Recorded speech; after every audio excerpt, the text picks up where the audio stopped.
ముందుగా first one చూసినట్టయితే gestalt అభ్యసనం దేని ద్వారా జరుగుతుంది? ఆప్షన్ 1 అంతర్బుద్ధి, ఆప్షన్ 2 అనుకరణ, ఆప్షన్ 3 ప్రత్యక్ష వ్యవస్థీకరణ, ఆప్షన్ 4 ఆశించడం. గెస్టాల్ట్ అభ్యసనం అనేది ప్రత్యక్ష వ్యవస్థీకరణ ద్వారా జరుగుతుంది. ప్రత్యక్ష వ్యవస్థీకరణ ద్వారా జరుగుతుంది. ఏంటి ఈ గెస్టాల్ట్ అభ్యసనం అంటే, ఒక అంశంలోని విడివిడి భాగాల కంటే ఆ అంశాన్ని మొత్తంగా అధ్యయనం చేసినప్పుడే సమగ్ర జ్ఞానం అనేది సంభవిస్తుంది అనేది దీని మీనింగ్ అనమాట, దీని యొక్క భావన. ఓకేనా? ఒక అంశాన్ని విడివిడి భాగాల జ్ఞానం కంటే మొత్తంగా చదివితే మనకు ఎక్కువగా అర్థమవుతుందని దీని యొక్క భావన. Option 3 right answer. గెస్టాల్ట్ అనేది మరి ఏ పదం? జర్మన్ పదం. ఓకేనా? గెస్టాల్ట్ అనేది జర్మన్ పదం అనమాట, చాలా ఇంపార్టెంట్. నెక్స్ట్ వన్, ఎరుపు, ఆకుపచ్చ, నారింజ వంటి ట్రాఫిక్ సంకేతాలను పాటించుట ఎటువంటి అభ్యసనం? సో ట్రాఫిక్ సిగ్నల్స్లో మనం చూస్తాం red, green, orange colour lights అయితే ఉంటాయి. సో మనం రెడ్ పడ్డప్పుడు ఆగుతాం, గ్రీన్ పడ్డప్పుడు అయితే వెళ్తుంటాం, ఎల్లో పడ్డప్పుడు అయితే మనము వెళ్ళడానికి లేదా ఆగడానికి సిద్ధమవుతాం. సో వీటిని పాటించడం అనేది ఏ అభ్యాసం అని అడుగుతున్నారు? ఏ అంతర్దృష్టి, బి నిబంధన. ఇందులో మళ్ళీ ఏ మాత్రమే, బి మాత్రమే, ఏబి కూడా ఏబి కావనిచ్చారు. సో మనకు ఏదైతే ఈ ట్రాఫిక్ సిగ్నల్స్ ఉంటాయో వీటిని పాటించడం అనేది నిబంధిత అభ్యసనం అనమాట, నిబంధిత అభ్యసనం. బి మాత్రమే అంటే ఆప్షన్ 2 రైట్ ఆన్సర్. ఈ విధంగా మనమైతే క్వశ్చన్స్ చాలా చూస్తున్నాం ఈ మధ్య ఎగ్జామ్స్లో. ఏబి ఇచ్చి ఏ మాత్రమే, బి మాత్రమే అనే క్వశ్చన్స్ ఇస్తున్నారు. సో చాలా ఇంపార్టెంట్ ఇటువంటి క్వశ్చన్స్. అంటే బేసిక్ నుంచి డిఫికల్ట్గా అడుగుతున్నాడు. బేసిక్ ఇచ్చి అందులో 3-4 అంశాలు ఇచ్చేసరికి మనము కాస్త కన్ఫ్యూజ్ అవుతున్నాం. సో ఆ 4 అంశాలు కూడా తెలిసినప్పుడే మనము ఇటువంటి క్వశ్చన్స్ అయితే ఆన్సర్ చేయగలం. ఓకేనా? నిబంధిత అభ్యసనం ద్వారా ట్రాఫిక్ సిగ్నల్స్ని మనం పాటిస్తుంటాం. బి మాత్రమే సరైంది, option 2 right answer. Next one, సంవేదన స్మృతి యొక్క కాల పరిమితి. సో మనకు సంవేదన స్మృతి ఏదైతే ఉందో దీని యొక్క కాల పరిధి ఎంత అని అడుగుతున్నారు? 1 to 2 సెకండ్స్, 1 నుంచి 2 సెకండ్లు మాత్రమే. మనకు స్మృతి ఉంటుంది కదా, దీర్ఘకాలిక, స్వల్పకాలిక. ఆ విధంగా సంవేదన స్మృతి యొక్క కాల పరిధి 1 నుంచి 2 సెకండ్లు మాత్రమే, ఆప్షన్ 3 రైట్ ఆన్సర్. క్రింది వాటిలో సరికానివి. ఏ వచ్చేసి 1 to 20 టేబుల్స్ అనేది బట్టి స్మృతి అంటున్నారు. ఆప్షన్ బి వచ్చేసి భావాల సంసర్గంలో లేనిది సామ్యం అంటున్నారు. సో మనకు 1 to 20 టేబుల్స్ అనేది బట్టి స్మృతి కిందికి వస్తుంది, సరైంది. భావాల సంసర్గంలో లేనిది సామ్యం కాదు, గుర్తింపు అనేది ఉండదు. కాబట్టి ఆప్షన్ బి రాంగ్. అంటే సరికానివి అడిగారు కాబట్టి బి మాత్రమే తప్పు, అంటే ఆప్షన్ 2 రైట్ ఆన్సర్. ఓకేనా? ఈ విధంగా మనం ఆన్సర్ని చేయాల్సి ఉంటుంది. ఓకేనా? ఏది సరైంది, ఏది సరికాదో చూసుకొని ఆ ఆప్షన్ ఇందులో ఉందో చూసుకోవాలి. బి మాత్రమే తప్పు కాబట్టి ఇక్కడ బి తప్పు ఉన్నది ఎందులో ఉంది? సెకండ్ ఆప్షన్లో ఉంది. కాబట్టి సెకండ్ ఆప్షన్ అనేది రైట్ ఆన్సర్ అవుతుంది. ఓకేనా? భావాల సంసర్గంలో గుర్తింపు ఉండదు, సామ్యం ఉంటుంది. ఓకేనా? వైషమ్యం ఉంటుంది, పౌనపుణ్యం ఉంటుంది. ఇంపార్టెంట్. నెక్స్ట్ వన్, సమగ్ర ఆకృతి సిద్ధాంతంకు సంబంధం లేనివారు. సమగ్ర ఆకృతి సిద్ధాంతంకు సంబంధం లేని వాళ్ళు అడగడం జరుగుతుంది. Option A Kohler, option B Charles Judd. A B ఇచ్చారు, ఎవరెవరికి సంబంధం లేదని అడుగుతున్నారు. ఏకు మాత్రమే సంబంధం లేదు, బికు సంబంధం లేదు, ఇద్దరికి సంబంధం ఉంది, ఇద్దరికి లేదు. అయితే మనకు సమగ్రాకృతి సిద్ధాంతంతో కోయిలర్కు సంబంధం ఉంది, అతను ఉంటాడు. చార్లెస్ జెడ్ ఉంటాడు. కాబట్టి సంబంధం లేని వారు అడిగారు అంటే బి మాత్రమే, ఆప్షన్ 2 రైట్ ఆన్సర్. ఓకేనా? సమగ్ర ఆకృతి సిద్ధాంతం అంటాం. ఓకేనా? ఇంపార్టెంట్. నెక్స్ట్ వన్, విస్మృతికి సంబంధించి క్రింది వాటిలో సరైన జత ఏది? మనం తెలిసిందే అందరికీ, విస్మృతి మర్చిపోతుంటాం, మనం నేర్చుకున్నది మర్చిపోతుంటాం కొంత సమయానికి. ఎంత శాతం అనేది ఉంటుంది? సో ఆ ఆప్షన్స్ ఇచ్చారు. 1వ రోజు ఆప్షన్ ఏ వచ్చేసి 1వ రోజు 64%, ఆప్షన్ బి 20 నిమిషాలకు 47%, ఆప్షన్ సి 6 రోజులకు 70%, ఆప్షన్ డి 2 రోజులకు 71%. సో ఇందులో చూసుకున్నట్టయితే 1వ రోజుకు మనకు 66% మర్చిపోతాం, కానీ ఇక్కడ 64% అని ఇచ్చాడు, రాంగ్.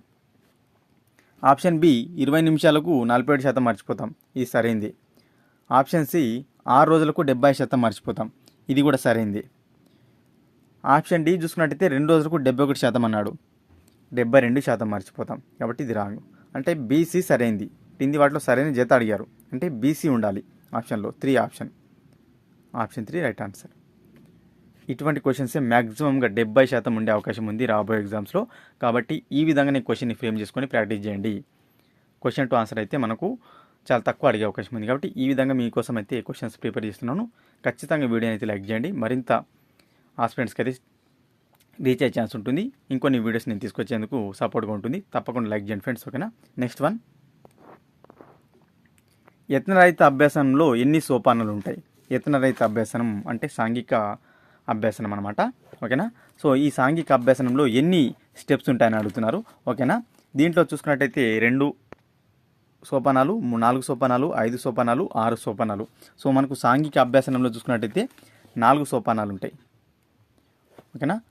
4 సోపానాలు అయితే ఉండడం జరుగుతుంది. చాలా చాలా ఇంపార్టెంట్ అన్నమాట. అయితే దీంట్లో ఉన్న సోపానాలు ఏంటంటే అవధానం, ధారణ, పునరుత్పాదనం, పునర్బలనం. దీన్ని ప్రతిపాదించింది ఎవరు మరి? Albert Bandura. సాంఘిక అభ్యాసన సిద్ధాంతాన్ని ప్రతిపాదించింది ఆల్బర్ట్ బండూరా. 4 సోపానాలు ఉంటాయి, ఓకేనా. చాలా చాలా important. Option 2 right answer. Next one, Maslow అవసరాల పట్టికలో 3వ అంకె దేన్ని సూచిస్తుంది? మాస్లో అవసరాల పట్టికనైతే రూపొందించడం జరిగింది. అందులో 3వ అంకె ప్రేమను సూచిస్తుంది, ప్రేమ సంబంధిత అంశాలను సూచిస్తుంది. ఆప్షన్ 3 రైట్ ఆన్సర్, ఓకేనా. నెక్స్ట్ వన్, వాచి అలారం ఒకసారి మోగితే గుర్తించలేకపోయినప్పటికీ మరల మోగితే గుర్తిస్తాం. దీన్ని ఏమంటామంటే పునరుక్తి అంటాం, ఓకేనా. వాచి అలారం ఉంటుంది కదా, అది ఒకసారి మోగితే గుర్తించలేకపోతాం, కానీ మరల మోగితే గుర్తించడాన్ని పునరుక్తి అంటారు. చాలా చాలా important. Option 3 right answer. Next one, క్రింది వాటిలో సరికానివి. Option A Hilgard theories of learning, option B Woodworth a study of mental life. So 2 options ఇచ్చారు, ఇందులో సరికానివి ఏదని అడిగారు. అంటే గ్రంథాలు, రాసిన గ్రంథాలు, వారి యొక్క కొంత ఫేమస్ పర్సన్ ఇచ్చారన్నమాట. హిల్గర్డ్, వుడ్వర్త్, సైకాలజీ సంబంధించి. ఇవి 2 కూడా సరైనవే. కాబట్టి ఏ తప్పు రాంగు, బి తప్పు రాంగు, ఏబి తప్పు రాంగు. ఏబి కరెక్ట్, అంటే option 4 right answer. Hilgard theories of learning రాయడం జరిగింది, Woodworth a study of mental life రాయడం జరిగింది. Option 4 right answer. కాస్త జాగ్రత్తగా ఆలోచించి ఆన్సర్ చేయండి. ఇక్కడ సరికాని అడిగారు కాబట్టి మనం 3 ఆప్షన్లలో వెళ్ళడానికి ప్రయత్నిస్తాం, కానీ ఏబి కరెక్ట్ అనే ఆప్షన్ కూడా ఉంటుంది. చూడండి, చూసి పెట్టండి, ఓకేనా. నెక్స్ట్ వన్, వ్యక్తి ఎప్పుడైనా ఒంటరిగా కంటే సమూహంలో ఒక సభ్యుడిగా ఎక్కువ ఫలవంతమైన అభ్యాసం జరుపుకుంటాడు అని చెప్పింది ఎవరు?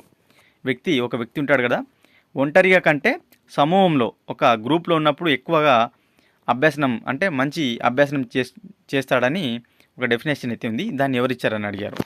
వైగాట్స్కి ఇవ్వడం జరిగింది. ఈ నిర్వచనాన్ని ఎవరిచ్చారు? వైగాట్స్కి. వ్యక్తి ఎప్పుడైనా ఒంటరిగా కంటే సమూహంలో ఎక్కువగా మనకు ఫలవంతమైన అభ్యాసం జరుపుకుంటాడు. Option 2 right answer. Most important bit. Next one, ప్రాకల్పనలను 2 రకాలుగా వర్గీకరించింది ఎవరు? ప్రాకల్పనలు ఉంటాయి కదా, వీటిని 2 రకాలుగా జేఏ స్టీఫెన్సన్ వర్గీకరించాడు, ఓకేనా. ప్రాకల్పనలను 2 రకాలుగా వర్గీకరించింది జేఏ స్టీఫెన్సన్. Stephenson 2 right answer. Next one, కోటి విద్యలు కూటి కోసమే అనేది అభ్యాసన అవసరం అన్నమాట. అభ్యాసన అవసరం సంబంధించింది. అభ్యాసన ప్రేరణ కాదు, ప్రేరణ అభ్యాసన కాదు, అవసరం అభ్యాసన కాదు, అభ్యాసన అవసరం, ఓకేనా. కాస్త ఓపికగా ఆప్షన్ అనేది చూడండి, కన్ఫ్యూజింగ్ ఉన్నాయి. Option 2 right answer. Next one, ఈనాడు నేను ఈ స్థాయిలో ఉండటానికి కారణం రేపు నేను ఏ స్థాయిలో ఉండాలో నిన్ననే నేను ఆలోచించడం అని నిర్వచనం చెప్పింది. చాలా చాలా ఇంపార్టెంట్. చాలాసార్లు ఎగ్జామ్లో కూడా అడిగారు. నేడు అంటే ఈరోజు నేను ఈ స్థాయిలో ఉండడానికి కారణం రేపు నేను ఏ స్థాయిలో ఉండాలో నిన్ననే ఆలోచించుకొని ఉండడం. మైకెవర్ చెప్పారు ఈ నిర్వచనాన్ని. చాలా ఎగ్జామ్స్లో అడిగారు. మైకెవర్ చెప్పడం జరిగింది ఈ నిర్వచనాన్ని. Option 3 right answer. ఇవి ఫ్రెండ్స్ ఈ వీడియోలో భాగంగా ఇంపార్టెంట్ బిట్స్. వీడియో కనుక నచ్చినట్లయితే లైక్ చేసి షేర్ చేయండి. మరొక ఇంపార్టెంట్ వీడియోతో మీ ముందు ఉంటాను ఫ్రెండ్స్.